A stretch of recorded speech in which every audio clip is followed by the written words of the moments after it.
श्री कृष्ण ने विस्तार से बताया कि मांस खाना पाप है या पुण्य। क्या ईश्वर ने छोटे छोटे जीवों को मनुष्यों का भोजन बनने के लिए भेजा है? मांस खाना पाप है या पुण्य? क्या पशु पक्षी भेड़ बकरी मुर्गा मछली इन समस्त छोटे छोटे प्राणियों का मांस खाने से मनुष्य को पाप नहीं लगता है? आइए जानते हैं इस वीडियो के माध्यम से कि छोटी छोटी चीजों को मारकर खाना कितना सही है और कितना गलत। आजकल इसके लाखों लोग मिल जाएंगे जो मांस खाने को सही मानते हैं। वह कहते हैं कि भगवान ने सब चीजों को हमारे खाने के लिए ही बनाया है, अगर हम नहीं खाएंगे तो इन्हें कौन खाएगा। वही दूसरी तरफ इस दुनिया में लाखों लोग ऐसे भी हैं जो जीव हिंसा करना घोर अपराध समझते हैं। मांस खाना उनके लिए बहुत बड़ा पाप है। आज हम आपको इस वीडियो में इसकी महत्वपूर्ण बातें बताएंगे, जिससे यह स्पष्ट हो जाएगा कि मांस खाना कितना सही है और कितना गलत है। एक गांव में एक बहुत बड़ा धनवान आदमी रहता था। वह आदमी किसी लंबी तीर्थ यात्रा पर जाना चाहता था। वह जाने से पहले उसने अपने घर पर एक दावत रखी जिसमें गांव के लोगों को आमंत्रित किया। फिर सभी लोग उसके घर पर दावत खाने के लिए आए। उस धनवान आदमी का यह मानना था कि भगवान ने पेड़ बकरी मुर्गा और मछलियां इन जीवों को इंसानों की खाने के लिए ही बनाया है। इसलिए उसने अपने घर पर दावत में बकरा मुर्गा और मछलियों का मांस बनवाया और उसके घर पर आए हुई सभी मेहमानों को बकरा मुर्गा और मछलियों का मांस परोसा गया। जो लोग मांस खाते थे उन्होंने मांस खाया और जो लोग मांस खाना पाप समझते थे उन्होंने नहीं खाया। भोजन का कार्यक्रम समाप्त होने के बाद उस धनवान आदमी ने सभी मेहमानों को विदाई से पहले एक जगह पर बिठाकर कुछ भाषण देना शुरू किया। कई तरह की बातों पर उसने लोगों को समझाया। उन बातों में एक बात यह भी थी कि परमात्मा कितना कृपालु है। ईश्वर ने अन्य भोजन के साथ साथ मनुष्यों के खाने के लिए स्वादिष्ट बकरा मुर्गा और मछलियाँ और कई तरह की पशु पक्षियों को जन्म दिया। उसकी इस बात का अधिकतर लोगों ने समर्थन किया। फिर इस सभा में एक 15 साल का लड़का बैठा हुआ था। उसने उस धनवान आदमी की बात को काटकर उसी से कहा, मुझे क्षमा करें श्रीमान जी, आप गलत कह रहे हैं। लड़के को उस धनवान आदमी की बात को काटते हुए देखा तो वहाँ पर उपस्थित सभी लोग आश्चर्यचकित रह गए। फिर वह धनवान आदमी बोला, बेटा आखिर तुम कहना क्या चाहते हो? तब लड़के ने कहा, श्रीमान जी, माना कि इन समस्त जीवों को परमात्मा ने बनाए हैं, परंतु इनको मारकर खाने के लिए नहीं बनाया। बकरा मुर्गा भेड़ मछलियाँ और इत्यादि पृथ्वी पर रहने वाले समस्त जीव जंतु मनुष्य की तरह ही पैदा होते हैं और मनुष्य की तरह ही उनकी मृत्यु होती है। मनुष्य की तरह ही उन्हें पीड़ा होती है। इस धरती माता पर कोई भी प्राणी किसी अन्य प्राणी से श्रेष्ठ और विशेष नहीं है। वह अलग बात है कि मनुष्य की बुद्धि विकसित होती है और पशुओं की बुद्धि इतनी विकसित नहीं होती है। लेकिन आपकी विकसित बुद्धि का यह मानना गलत है कि अधिक शक्तिशाली और बुद्धिमान प्राणी अपने से कम शक्तिशाली और कम बुद्धि वाले जीवों को खा सकते हैं। यह कहना गलत है कि ईश्वर ने यह सभी प्राणी हमारे भोजन के लिए बनाए हैं। हम अपनी स्वाद के लिए, अपनी जीविका के लिए और अपने शरीर के पोषण के लिए किसी भी प्राणी को जब चाहे मार कर खा सकते हैं। बात सिर्फ यह है कि मनुष्य इतना ताकतवर चतुर है कि जब चाहे उन्हें पकड़कर मार सकता है। अपनों से कमजोर पर तो दुनिया अपना रोब दिखती है। इसका मतलब यह नहीं है कि वह आपसे कमजोर है और आपकी पकड़ में आ जाते हैं। तो भगवान ने उन्हें आपके खाने के लिए बना दिया है। सोचो, मच्छर और पीसो हमारे शरीर का खून पीते हैं, उन्हें हमारे शरीर का खून बहुत ही अच्छा लगता है। शेर चीता और भेड़िया, उनको भी हमारे शरीर का मांस बहुत स्वादिष्ट लगता है और वह जब चाहिए हमें पकड़कर हमारा शिकार भी कर सकते हैं। तो इसका मतलब यह नहीं हुआ कि भगवान ने हमें शेर चीता और भेड़िया के लिए बनाया है। यदि आप ऐसा मानते हैं तो फिर चीता और भेड़ियों से अपनी रक्षा क्यों करते हो? आपका भोजन भगवान ने बकरा मुर्गा और मछलियों को बनाया है, तो शेर चीता और भेड़ियों का भोजन मनुष्य को जरूर बनाया होगा। यह उन मनुष्य की अज्ञानता का नतीजा है जो दया से रहित हो चुकी है, जो अपने से कमजोर और बेजुबान प्राणियों को पकड़ लेते हैं और फिर उन्हें अपना भोजन मानते हैं। अगर आपको आपसे शक्तिशाली प्राणी आपको पकड़कर अपना भोजन माने तो आप बचने के लिए क्यों छटपटाते हो? उसे अपना शरीर क्यों नहीं खा लेने देते हो? शायद भगवान ने ही आपको उसका भोजन बनाया हो। उस छोटे से लड़के का जवाब सुनकर उस धनवान आदमी का मुंह बंद हो गया। फिर सब लोगों ने ताली बजाकर उस बच्चे के जवाब का समर्थन किया।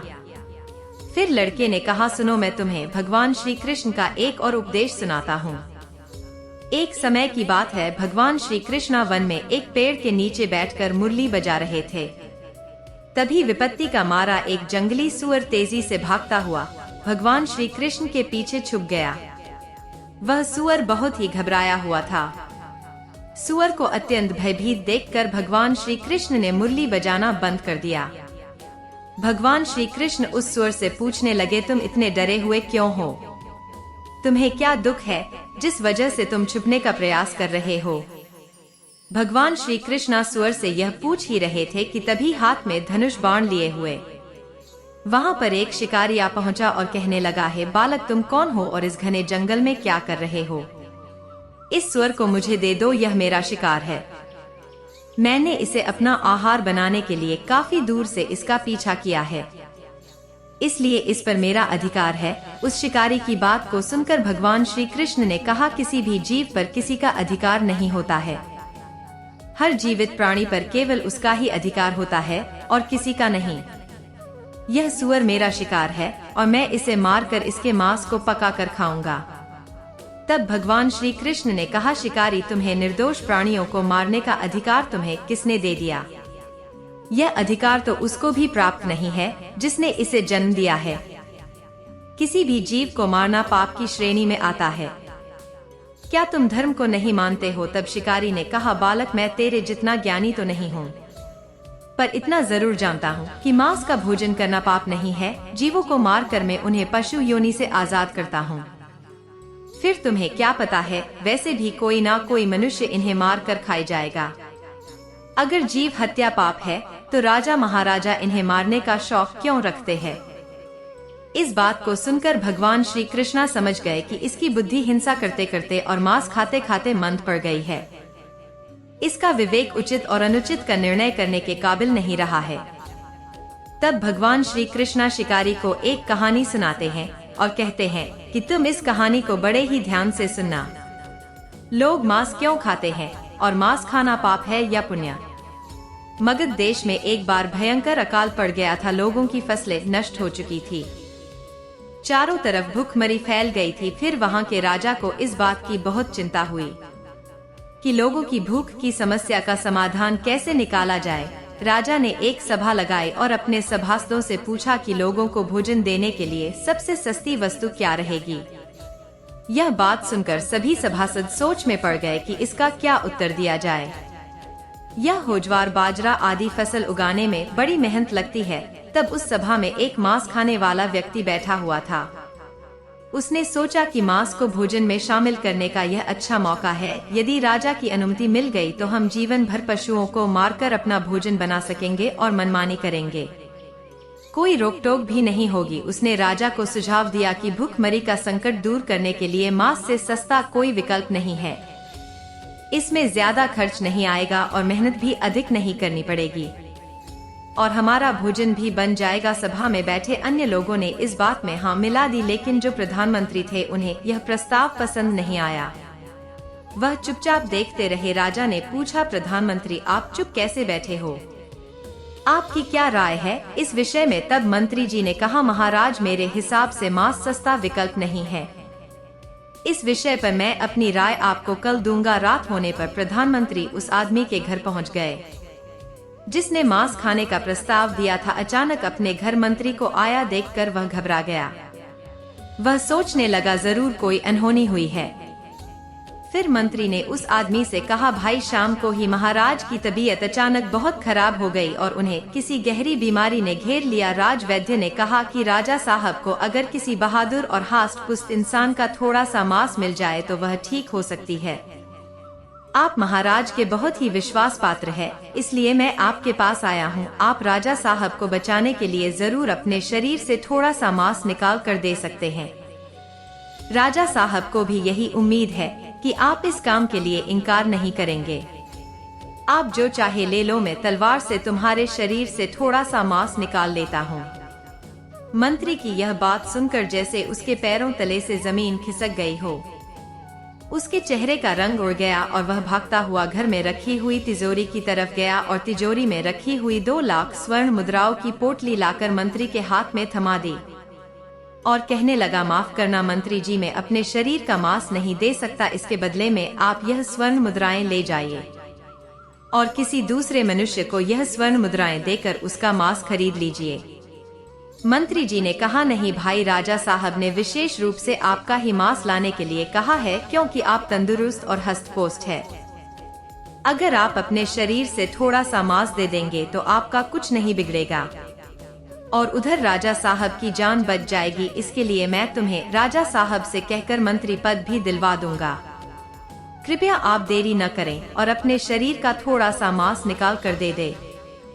फिर वह आदमी मंत्री जी के पैरों में गिरकर बोला, मंत्री जी, मुझे माफ कर दो, इसके बदले में आपको अपना सब कुछ देने के लिए तैयार हूँ, पर मैं अपने शरीर को काटकर मांस नहीं दे सकता।